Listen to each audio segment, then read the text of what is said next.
In every episode, Fred Saluga is going to cover a local Allegheny case.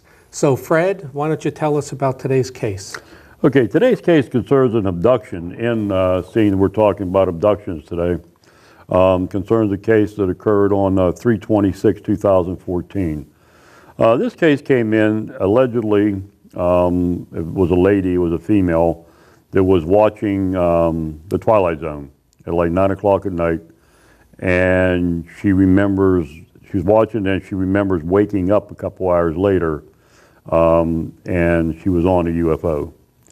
She states that while she was on a UFO, if you remember correctly, that's when flight, the one that 370? missing. Malaysian Flight 370? Yeah, okay. that the aliens actually told her that they had the flight, and that she was one of the ones picked up due to the fact that they wanted her to tell what was happening.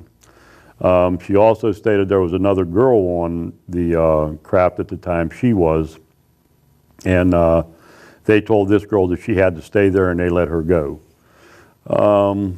We interviewed her, another investigator, Sam Colosimo, and myself, twice, and she also says that when she woke up, the house was really hot, and her cats, she has 4 or 5 cats, that they actually went into the bathroom and did their thing, which they never did before. Her roommate was unaware of anything that occurred that night. She made a video of it and put it on Facebook. She also had a cross, and it was tied up somehow where she couldn't have done it herself, she said, and she showed that to us. Like I say, we talked to her and we asked her if she wanted any further counseling or anything like that. And she stated that she was in Iraq, she's a military veteran, she gets all her treatment at the VA. And we left. And then about 3 or 4 days later, she called back and said the aliens were back at her house again. And we spoke with her about that, and then she just wanted to, wanted nothing to do with the case no more. Okay. So, what was the case number on that one again, Fred? 54929.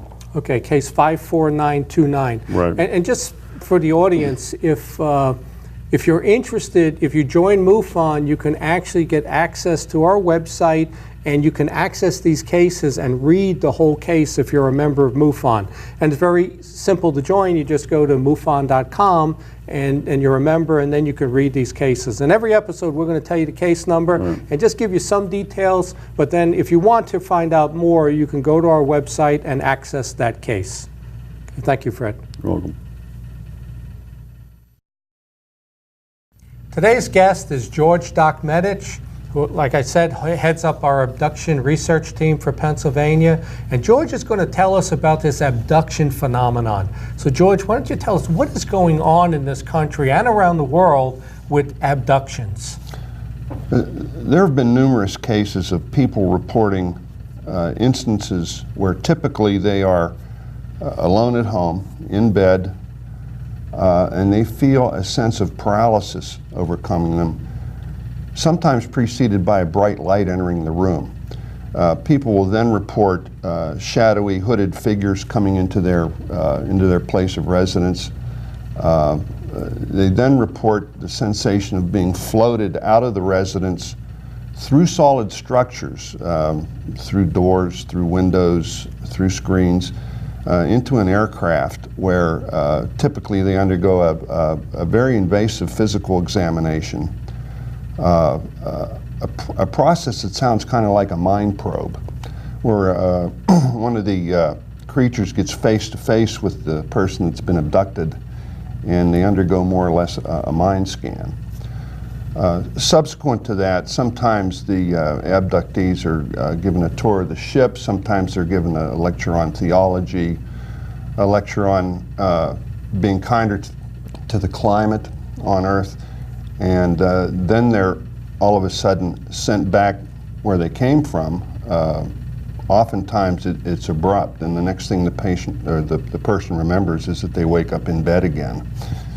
Somewhat confused, sometimes nauseous, sometimes headaches, and then there's sequelae after that. People often report trouble going to sleep, and strange things, electromagnetic effects. Sometimes people will report that now when they walk into a room, the lights will turn on. Metal is attracted to them. They have strange fears. For example, fears of driving down a certain road, which they never had before. And this is kind of reported over and over and over again. And it's more or less a theme that runs through the abduction phenomena. As you can imagine, people have a hard time dealing with this. And they're not a lot of times real clear on what has happened, because a lot of these events are somewhat amnestic, that the extraterrestrials somehow have a way of clouding a person's memory and erasing the memory of the events that occurred while they were being abducted.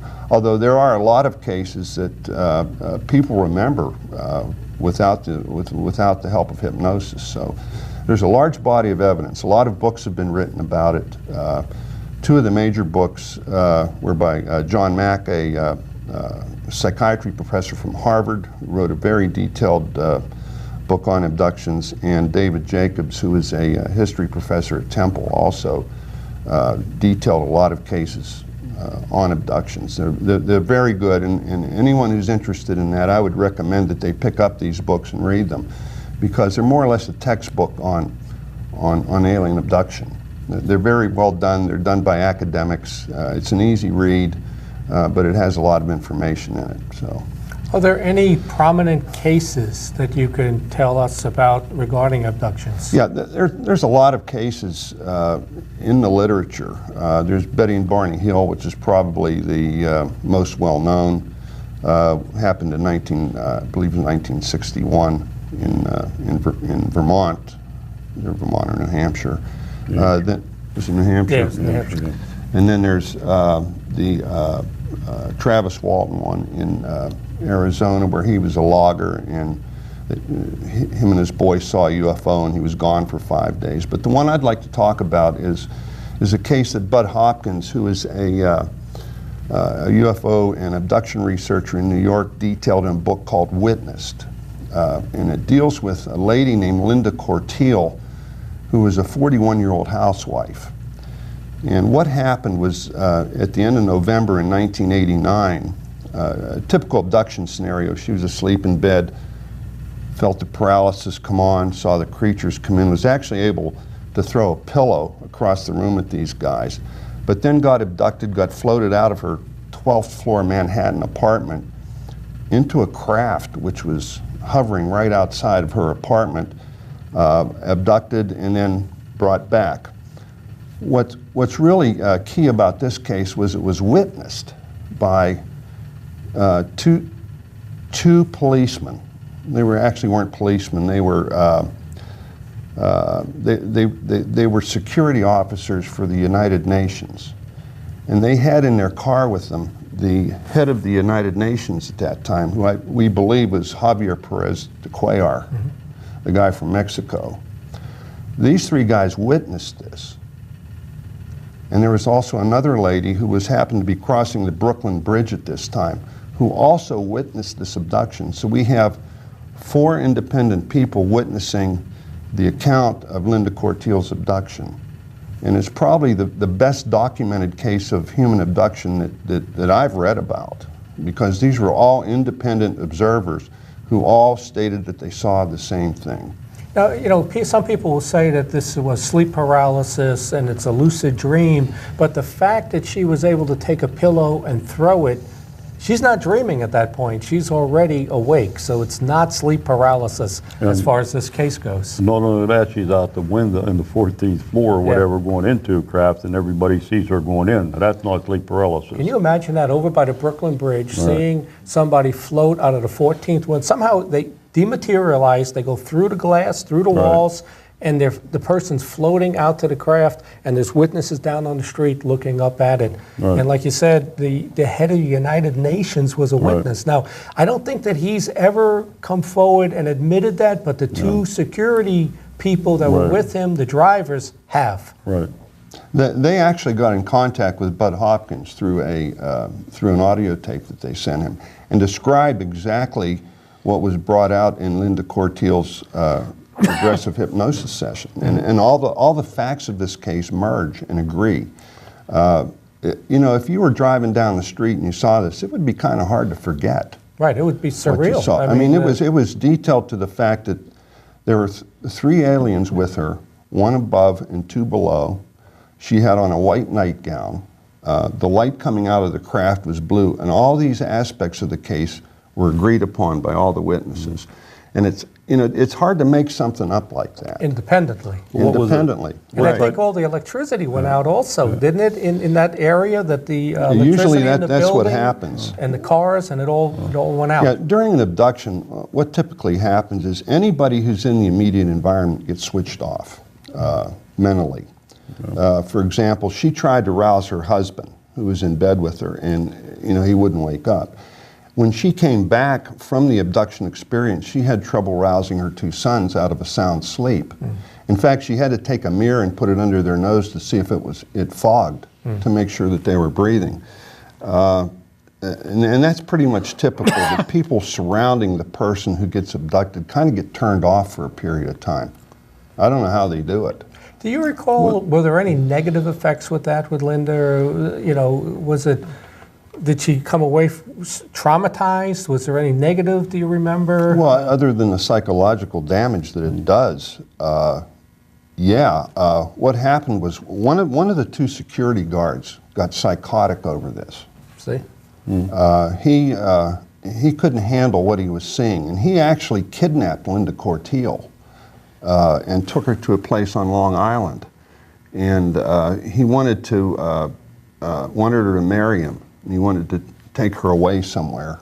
And they ended up locking this guy up because he basically went nuts because of this. See, this is the thing with abductions. There's a segment of the population who's experienced this, and they say they're here to help.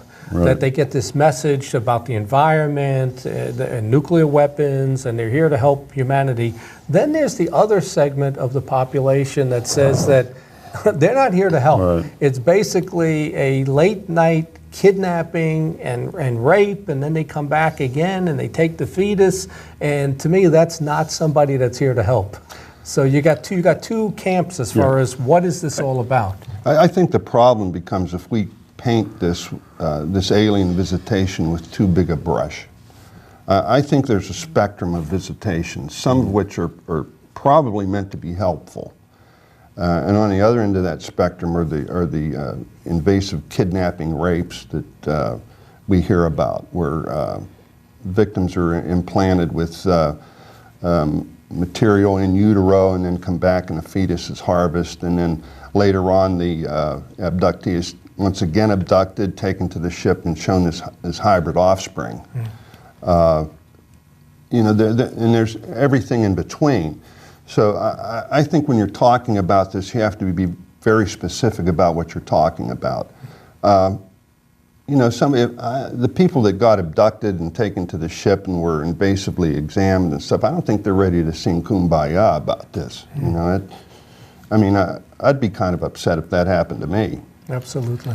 But then there's the other people at the other end of the spectrum who are visited, taken for a ride.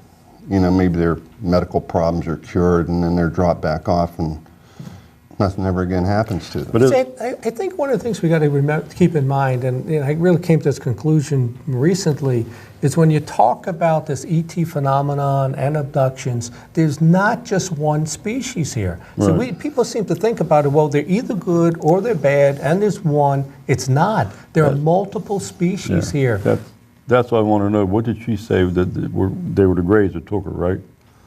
Yeah, what type of Gray was it? The Greys, the typical 3.5 foot tall, big-headed, black-eyed gray aliens we think are... like the one standing right behind us here. Are biological drones. I agree with that. I think they're manufactured. Right, they're some sort of an android. And they have a limited range of capabilities, and one of their jobs is to go fetch people. And then once they get to the ship, the people that made these guys kind of take over and direct what they do. Did she ever say, was there another species there? Because in the Travis Walton case, there were the Greys, but then there were the Nordics. So did Linda ever say that she saw anything other than the Greys? I'm trying to remember specifically. I think she said that there was a taller, older-looking, humanoid type person that came into the room and did this. Now, she was abducted many times. This started when she was 9 years old. Okay. And she had multiple abductions throughout her life.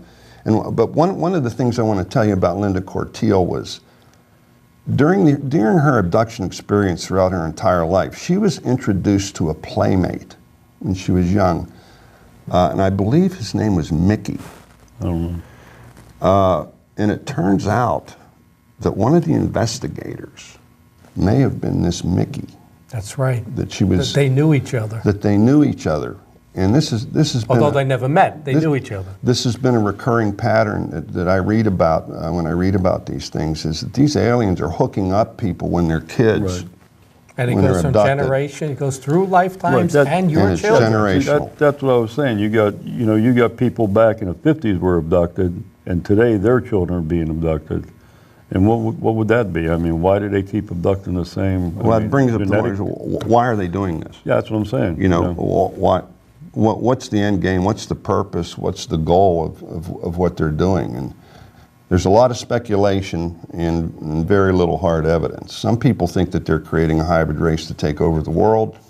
Some people think they're using it to patch up their bad DNA. Right. I don't think we really know. Yeah, there's, you get the people who say they're here to help.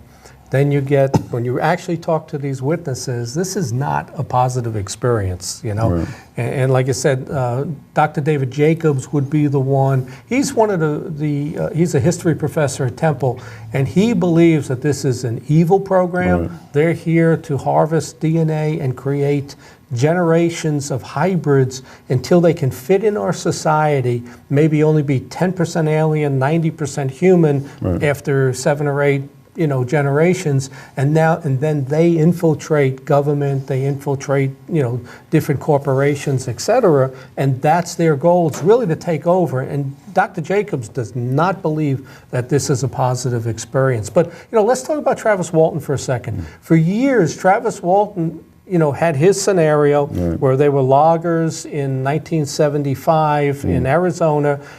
He was a little too brash. They saw the UFO. He got out of the truck. There were 5 other witnesses in the truck, and he walks up to it, and boom, he's hit with an electrical charge. He always thought that they blasted him. And about 3 years ago, I was actually sitting with him talking, and I actually said to him, do you think that might have been an ambulance call? Do you think that was static electricity that hit you from the ship and they saved you? And he says, John, that's exactly what I've been thinking. It wasn't hostile. I got too close, got hit. He said it blew him 30 feet across the woods. And then what happened, his friends left. They took him, brought him in. They revived him is what happened. Because he said his chest, he was so in pain when he woke up. So in that case, we got a possible ambulance call that they revived him. But the thing he said, though, is he woke up on the table on the gurney, and there were 3 or 4 of these Greys all around him. And he got violent. He was a pretty big guy. I mean, he was a lumberjack. He's like 6'2". And he was able to get away from them. And when he ran out the door into the hallway, something else happened and this happens a lot, where you see a craft that you think is 40 feet in size, but when you're on the inside, it's huge. It's the size of a warehouse. He said he ran down hallways, he ran into a hangar. And he said, how can there be a 400-foot hangar in this craft when on the outside it was 50 feet in diameter? But a Nordic extraterrestrial showed up. 2 of them. 2 of them. And he thought they were the military coming to save him because they look like us.